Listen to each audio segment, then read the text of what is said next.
नमस्कार, आवाज समाचार देख रहे हैं आप और आपके साथ मैं हूं स्मिता रिशाल। वक्त हो गया 5 बजे की तमाम अहम और बड़ी खबरों का, जिस पर करेंगे नजर। लेकिन उससे पहले नजर इस वक्त की हेडलाइंस पर। दिल्ली शराब घोटाले में आप नेता संजय सिंह को भी ईडी ने किया गिरफ्तार। बोले सवाल पूछने पर जेल में डाल रही है सरकार। केजरीवाल समेत विपक्षी नेताओं ने बताया मोदी सरकार की तानाशाही।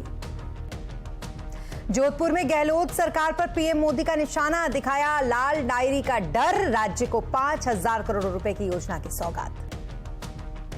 निफ्टी एक्सपायरी पर बाजार में तेजी, सेंसेक्स 406 और निफ्टी 110 अंक चढ़कर बंद। आईटी, ऑटो, इंफ्रा इंडेक्स बढ़त पर बंद। मिड कैप की फ्लैट क्लोजिंग।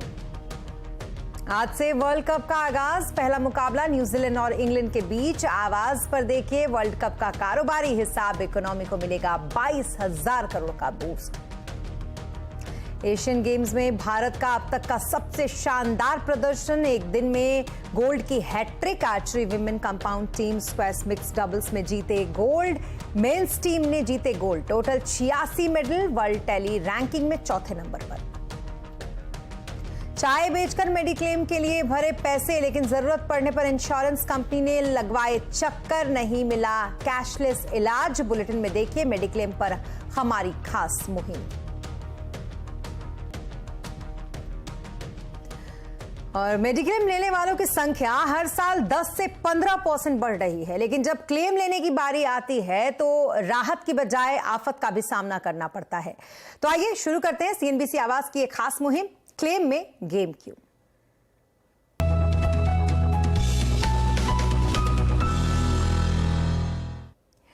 और आज की हमारी इस खास मुहिम में आज हम आपको दिखाने वाले हैं अहमदाबाद के चाय वाला प्रकाश देसाई की कहानी, जिन्होंने पेट काटकर किसी तरीके से मेडिक्लेम के लिए पैसे भरे ताकि मुश्किल वक्त में कैशलेस इलाज मिले। लेकिन उनके साथ हुआ क्या, देखिए इस रिपोर्ट में। ये हैं प्रकाश देसाई। चाय वाला का काम करते हुए इन्होंने ये समझदारी रखी कि HDFC एर्गो से 5 लाख रुपए की मेडिक्लेम पॉलिसी ले ली। लेकिन जब बीमार पड़े तो इन्हें पहले तो कैशलेस की सुविधा ही नहीं मिली। जैसे तैसे पैसे का इंतजाम करके अस्पताल का बिल चुकाया। फिर सोचा कि आसानी से रिम्बर्समेंट मिल जाएगा, लेकिन पूरा बिल ही रिजेक्ट हो गया। HDFC एर्गो का इंश्योरेंस था मेरे पास पहले से, 2 साल से है। लेकिन मेरा वो पथरी का ऑपरेशन होने के लिए एडमिट हुआ तो कंपनी वाले जब दाखिल हुआ इंटीमेशन पे दे दिया। तो बाद में जब क्लेम पास करने के लिए वो बोले कि आपकी हॉस्पिटल ब्लैक लिस्ट में आपका क्लेम पास नहीं होगा। पॉलिसी धारक का दावा है कि उन्होंने कंपनी को 17 जुलाई को दस्तावेज सौंपे थे। ठीक 7 दिन बाद यानी 24 जुलाई को क्लेम रिजेक्ट हो गया। लेकिन उन्होंने हार नहीं मानी। दोबारा मशक्कत के बाद 11 अगस्त को क्लेम पास हुआ।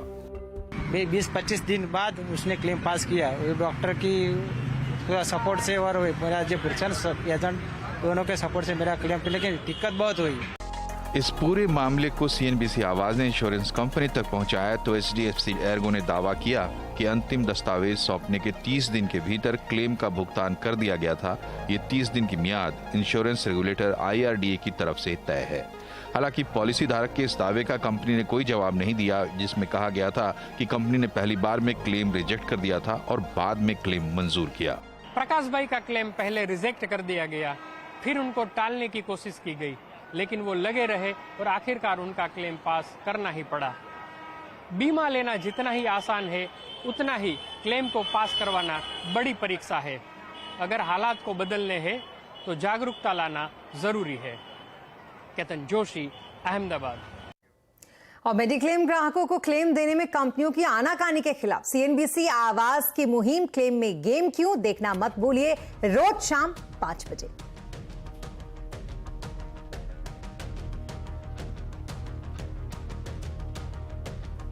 और अब बात करेंगे आज की सबसे बड़ी सियासी हलचल की। आम आदमी पार्टी के राज्यसभा सांसद संजय सिंह की गिरफ्तारी के बाद आज ईडी ने उन्हें दिल्ली की राउज एवेन्यू कोर्ट में पेश किया। ईडी ने संजय सिंह को शराब घोटाले के मामले में गिरफ्तार किया है। ईडी की चार्जशीट में शराब घोटाले के आरोपियों में संजय सिंह का भी नाम है। संजय सिंह की गिरफ्तारी के बाद सियासी गर्मी भी तेज हो गई है। आम आदमी पार्टी के नेता और कार्यकर्ता सड़क पर उतर आए हैं। दिल्ली से लेकर मुंबई तक आपका विरोध प्रदर्शन चल रहा है। इधर बीजेपी ने भी दिल्ली में आपके खिलाफ विरोध प्रदर्शन किया और केजरीवाल के इस्तीफे की मांग की। तो वहीं दूसरी तरफ इसमें एक के बाद एक दूसरे पर आरोप भी लग रहे हैं। कोर्ट में पेशी से पहले संजय सिंह ने अपनी गिरफ्तारी पर कहा कि मोदी जी का अत्याचार है ये, मोदी जी चुनाव हार रहे हैं इसलिए ऐसा कर रहे हैं। क्या है मोदी जी का, हारेंगे मोदी जी चुनाव हार रहे हैं इसलिए संजय जी। क्या है मोदी जी का, हारेंगे मोदी जी चुनाव हार रहे हैं इसलिए संजय जी। तो वहीं संजय सिंह की गिरफ्तारी पर आम आदमी पार्टी का कहना है कि उनके खिलाफ भ्रष्टाचार के कोई सबूत नहीं है। संजय सिंह मोदी सरकार के भ्रष्टाचार के खिलाफ आवाज उठा रहे थे, इसलिए उनकी गिरफ्तारी हुई। संजय सिंह नरेंद्र मोदी जी के भ्रष्टाचार के खिलाफ इस देश की सबसे बुलंद आवाज है। मोदी जी सर से पैर तक भ्रष्टाचार के अंदर डूबे हुए हैं और मैं समझता हूं कि शायद आजाद भारत के सबसे भ्रष्टाचारी प्रधानमंत्री अगर कोई है तो वो नरेंद्र मोदी जी हैं। कल जब इनकी सरकार नहीं रहेगी और इनके कारनामों की जांच की जाएगी तो पता चलेगा कि इन्होंने कितना भ्रष्टाचार किया है और उस भ्रष्टाचार के खिलाफ सबसे बुलंद आवाज संसद के अंदर और संसद के बाहर संजय सिंह की थी। तो वहीं कांग्रेस की महासचिव प्रियंका गांधी ने ईडी की छापेमारी को लेकर बीजेपी पर निशाना साधा। उन्होंने मध्य प्रदेश के धार में एक रैली के दौरान कहा कि एमपी में 18 सालों में 250 से ज्यादा घोटाले हुए हैं, यहां ईडी क्यों नहीं पहुंच रही है। ये जो ईडी ये सबके घर भेज देते हैं एजेंसियों को, पता चला कि किसी ने इनके खिलाफ कुछ कह दिया, लिख दिया, एकदम ईडी पहुंच गई उनके घर। अरे यहाँ तक कि फिल्मों के अभिनेताओं के घर भी कल परसों ईडी पहुंच गई। यहाँ पे क्यों नहीं पहुंची? यहाँ जो इतने बड़े घोटाले हुए हैं इनके अधिकारियों के घर में क्यों नहीं पहुंची? इनके नेताओं के घर में क्यों नहीं पहुंची? तो इधर संजय सिंह की गिरफ्तारी के बाद बीजेपी ने आम आदमी पार्टी पर हमला बोल दिया है। बीजेपी ने संजय सिंह के घर पर ईडी की रेड में कई अहम दस्तावेज मिलने का दावा किया। बीजेपी का कहना है कि केजरीवाल ने जिनको ईमानदार बताया वो अब जेल गए। ये आम आदमी पार्टी ये कोई जेब कतरा नहीं है। ये आम आदमी पार्टी कोई चेन स्नैचर नहीं है। ये आम आदमी पार्टी कोई चिंदी चोर नहीं है। ये आम आदमी पार्टी कोई साधारण डकैत नहीं है। ये डॉन है, भ्रष्टाचार के डॉन। इस कारण से जिस प्रकार की बौखलाहट आम आदमी पार्टी में आज देखने को मिल रहा है ये पूरा हिंदुस्तान देख रहा है। तो वहीं आम आदमी पार्टी पर केंद्रीय मंत्री अनुराग ठाकुर ने भी हमला बोला। उन्होंने कहा कि दिल्ली में हुए शराब घोटाले के किंग पिंग का भी नंबर अभी आएगा। एक नहीं, एक के बाद दूसरा उनका नेता। पंजाब में इनकी सरकार बनी 2 महीने के अंदर आम आदमी पार्टी के स्वास्थ्य मंत्री को भ्रष्टाचार के चलते इस्तीफा देना पड़ा। श्रीमान अरविंद केजरीवाल के पास जवाब नहीं है कि ये शराब घोटाले में जो शर्मसार इनको होना पड़ा है, उप मुख्यमंत्री से लेकर बाकी भी जेल गए हैं, लेकिन अभी किंगपिन बाहर है। किंगपिन का नंबर भी आएगा। जांच चल रही है। और संजय सिंह की गिरफ्तारी पर क्यों मचा है इतना बवाल, आज आवाज अड्डा में इसी पर करेंगे बड़ी चर्चा शाम 7:57 पर।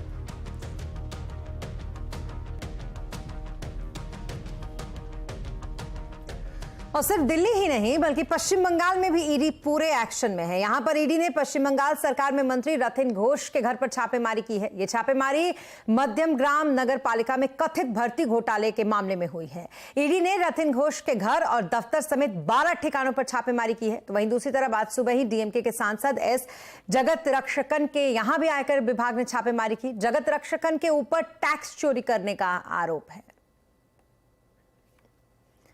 और अब बात प्रधानमंत्री नरेंद्र मोदी की, जो ताबड़तोड़ राजस्थान के दौरे पर है। गहलोत सरकार पर भी वो जमकर निशाना साध रहे हैं। आज जोधपुर में पीएम मोदी का दौरा था, लेकिन वहां सीएम गहलोत नहीं पहुंचे। इस पर प्रधानमंत्री मोदी ने लाल डायरी की बात उठाई और गहलोत सरकार को घेरा। हालांकि पीएम ने 5,000 करोड़ के योजनाओं का सौगात भी यहां राजस्थान को दिया। सरकारी कार्यक्रम था, लेकिन मुख्यमंत्री जी गायब थे।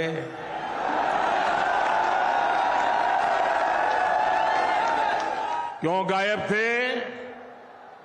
क्योंकि उनको भरोसा है मोदी आएगा तो सब ठीक हो जाएगा। और मैं भी उनको कहता हूं आप विश्राम कीजिए, अब हम संभाल लेंगे। लोग कहते हैं कि लाल डायरी में कांग्रेस के करप्शन की हर काली करतूत उसमें है। आप मुझे बताइए, इस लाल डायरी के काले राज खुलने चाहिए कि नहीं खुलने चाहिए? और अब बात करेंगे वर्ल्ड कप की।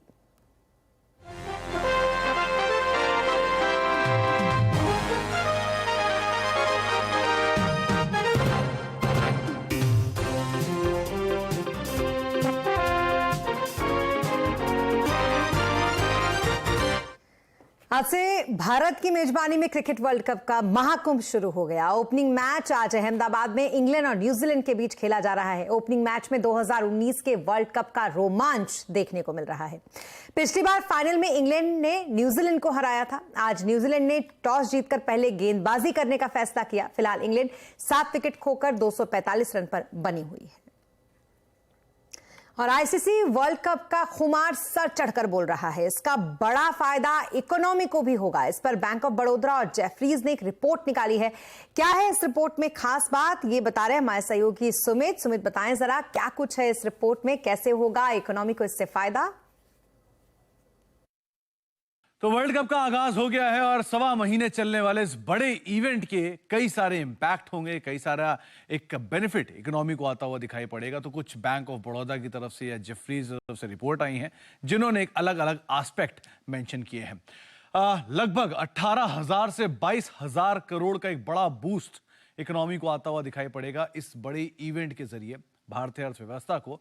और इसका अलग अलग इंप्लीकेशन है अलग अलग स्पेस के ऊपर, जहां पर 1600 से 2000 या 2200 करोड़ के आसपास की तो महज टिकट बिक्री से ही एक आय होने का अनुमान इकोनॉमी को लगाकर चला जा रहा है। इसके अलावा अगर आप कुछ और एस्पेक्ट को देखेंगे तो जीवीए में भी करीब करीब 7 से लेकर 8,000 करोड़ तक का एक फर्दर बूस्ट आता हुआ दिखाई पड़ेगा इस बड़े इवेंट का। इतना ही नहीं, जो बाकी व्यूअरशिप है उसमें मेगा जंप होगा। जहां 2019 के इवेंट में करीब 55 करोड़ के आसपास की व्यूअरशिप थी, जो इस बार ये अनुमानित है करीब 100 करोड़ के आसपास पहुंचने का एक आंकड़ा देख सकते हैं हम आने वाले समय में। ये बैंक ऑफ बड़ौदा के सोर्स से है। कुछ सेक्टर्स जिन पर बड़ा इंपैक्ट होगा उसमें 50% कुल खर्च का हिस्सा होटल्स, रेस्टोरेंट्स और एविएशन इनमें जाएगा। अंदाजा आपको हो ही गया होगा, जबकि होटल्स इतने महंगे हो चुके हैं और एविएशन सभी फ्लाइट्स उस जहां जहां मैचेस हैं वहां ही काफी महंगी होते हुए दिखाई पड़ रही हैं। इसके अलावा एक जेफरीज ने और एक आंकड़ा निकाला है जिसके तहत किन किन सेक्टर्स को फायदा होगा। तो होटल, एयरलाइन, फूड डिलीवरी, ये एक नया सेक्टर है जो कि यहाँ पे काफी हद तक बेनिफिशियरी होगा। क्यूएसआर स्पेस पे बड़ा इंपैक्ट आएगा, मीडिया को बेनिफिट होगा, लिकर स्पेस पे बड़ा इंपैक्ट आएगा और सॉफ्ट ड्रिंक, ये कुछ ऐसे सेक्टर हैं जिनको अच्छा बेनिफिट आने का अनुमान जेफरीज लगाकर चल रहा है। कहां पर नेगेटिव इंपैक्ट होगा उसमें सिंगल स्क्रीन थिएटर, क्योंकि मल्टीप्लेक्स तो मूवीज भी दिखा रहे हैं और साथ साथ मैचेस भी, लेकिन सिंगल स्क्रीन थिएटर में मूवीज होंगी तो उनके ऊपर इंपैक्ट आ सकता है। और थीम पार्क, यहां पर अनुमान है कि थोड़ा सा फुटफॉल कम होने का एक अनुमान लगा के चला जा रहा है। इसीलिए जेफरीज की तरफ से इन दोनों सेक्टर के ऊपर शायद थोड़ा बहुत सेटबैक आए, लेकिन मेजरली एक बड़ा बूस्ट इकोनॉमी को इस बड़े इवेंट की वजह से आता हुआ दिखाई पड़ेगा। जी, बहुत शुक्रिया तमाम डिटेल्स के लिए आपका सुमित। और सिर्फ वर्ल्ड कप का ही नहीं बल्कि एशियन गेम्स में जो भारत का दबदबा है उससे भी कहीं ना कहीं लोगों में काफी जोश है, क्योंकि 12वें दिन भारत ने अब तक 3 गोल्ड मेडल जीत लिया है। तीरंदाजी महिला टीम कंपाउंड स्पर्धा में परनीत कौर, अदिति गोपीचंद स्वामी और ज्योति सुरेखा वेन्नम की तिकड़ी ने भारत को आज का पहला गोल्ड मेडल दिलाया। इसके बाद दीपिका पालीकल और साथ ही साथ हरिंदर पाल सिंह संधू की जोड़ी ने स्क्वैश के मिक्स डबल में गोल्ड पर कब्जा जमाया। साथ ही उन्होंने इतिहास भी रच दिया, क्योंकि एशियन गेम्स में स्क्वैश का मिक्स डबल इवेंट पहली बार हुआ था। तो वहीं तीरंदाजी की अगर बात करें तो उसके पुरुष टीम कंपाउंड स्पर्धा में भी अभिषेक वर्मा, ओजस देवतले और साथ ही प्रथमेश जावकर की तिकड़ी ने गोल्ड अपने नाम कर लिया। आपको यहां पर बता दें कि भारत ने अब तक 86 मेडल जीत लिए हैं, जिसमें से 21 तो केवल गोल्ड हैं। 32 सिल्वर मेडल हैं, 33 ब्रॉन्ज इसमें शामिल है। इसके साथ ही भारत मेडल अगर टैली की बात करें तो उसमें चौथे स्थान पर बना हुआ है। और अब बात करेंगे बाजार की। आज निफ्टी एक्सपायरी के दिन बाजार में तेजी रही। इसी तेजी के साथ बाजार हरे निशान पर आज बंद हुआ। सेंसेक्स 406 अंक चढ़कर 65,632 पर बंद हुआ। तो वहीं निफ्टी की अगर बात करें तो ये 110 अंक चढ़कर 19,546 पर बंद हुआ। आज सबसे ज्यादा खरीदारी बैंकिंग रियलिटी शेयरों में रही, तो वहीं पीएसयू, बैंक, फार्मा और मेटल शेयरों में दबाव देखा गया। और यहाँ रुकेंगे एक छोटे से ब्रेक के लिए, लेकिन जल्द होंगे हाजिर। आप बने रहे हमारे साथ।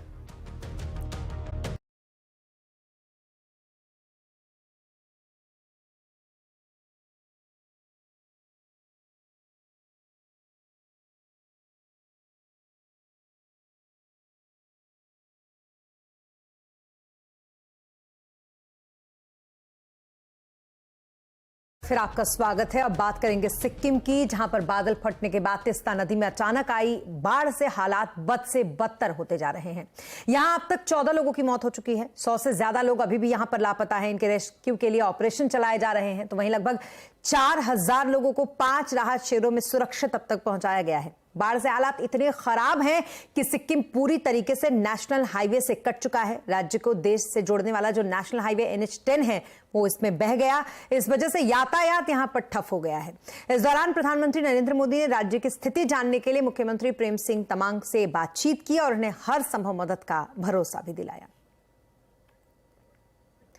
सर्दियां आ रही हैं और दिल्ली वालों को पॉल्यूशन का डर अभी से सताने लगा है। पराली जलाने की घटनाएं पिछले साल के मुकाबले अब दुगनी हो गई हैं। पिछले 15 दिनों की अगर बात करें तो इसमें 350 से ज्यादा पराली जलाने के मामले सामने अब तक आ चुके हैं। केंद्र सरकार ने राज्यों को दिए गए जो फंड है उसका इस्तेमाल करने का जल्द से जल्द निर्देश दिया है। डिटेल लेते हैं इस खबर पर असीम मनचंदा से। असीम, बताएं जरा क्या कुछ स्थिति है दिल्ली की और क्या कदम उठाए जा रहे हैं पराली जलाने को लेकर। देखिए, सितंबर में पराली जलाने की घटनाओं में बढ़ोतरी देखने को मिलती है। अगर पिछले साल के मुकाबले की बात करूं तो पिछले साल सितंबर में करीबन 170 के आसपास मामले सामने आए थे, लेकिन अब तक सही 370 मामले पराली जलाने के सामने आ चुके हैं। हरियाणा और पंजाब में लगातार पराली जलाई जा रही है और इसका खतरा पूरे दिल्ली NCR के ऊपर मंडरा रहा है। आने वाले दिनों में दिल्ली NCR धुआं हो सकती है। तो ऐसे में केंद्र सरकार ने राज्यों को निर्देश दिए कि पराली प्रबंधन के लिए जो उनको फंड दिया गया है उसका इस्तेमाल करें। केंद्र सरकार ने 600 करोड़ रुपए की किस्त ऑलरेडी इनको जारी कर दी है। हरियाणा पंजाब को 200 करोड़ रुपए की किस्त जारी की गई है। उन्हें कहा गया कि आप इस पैसे से पराली के प्रबंधन के इक्विपमेंट खरीदें। खासतौर पर केंद्र सरकार उसके ऊपर एक सब्सिडी देती है। नई गाइडलाइंस भी सरकार उसको लेकर के आई है। तो केंद्र सरकार ने राज्य को निर्देश दिए कि पराली जलाने की घटनाओं के ऊपर रोके, फंड का इस्तेमाल करें ताकि आने वाले दिनों में दिल्ली जो है धुआं ना हो। जी, बहुत शुक्रिया तमाम डिटेल्स के लिए असीम आपका। और लैंसेट की एक रिपोर्ट का जिक्र करेंगे जो ये बताती है कि सही समय पर स्क्रीनिंग अगर हो जाए तो ब्रेस्ट, ओवरी या फिर सर्वाइकल कैंसर से महिलाओं को बचाया जा सकता है। इसी विषय पर आज का कंज्यूमर अड्डा, समय पर जांच, कैंसर का इलाज, शाम 5:57 पर।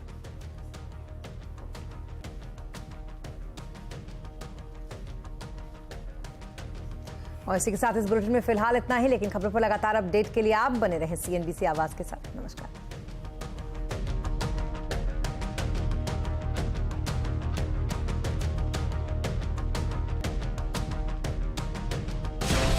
F&O गुरुकुल के वेबिनार में बाजार के दिग्गजों से सरल भाषा में F&O सीखने के लिए अभी कीजिए रजिस्टर।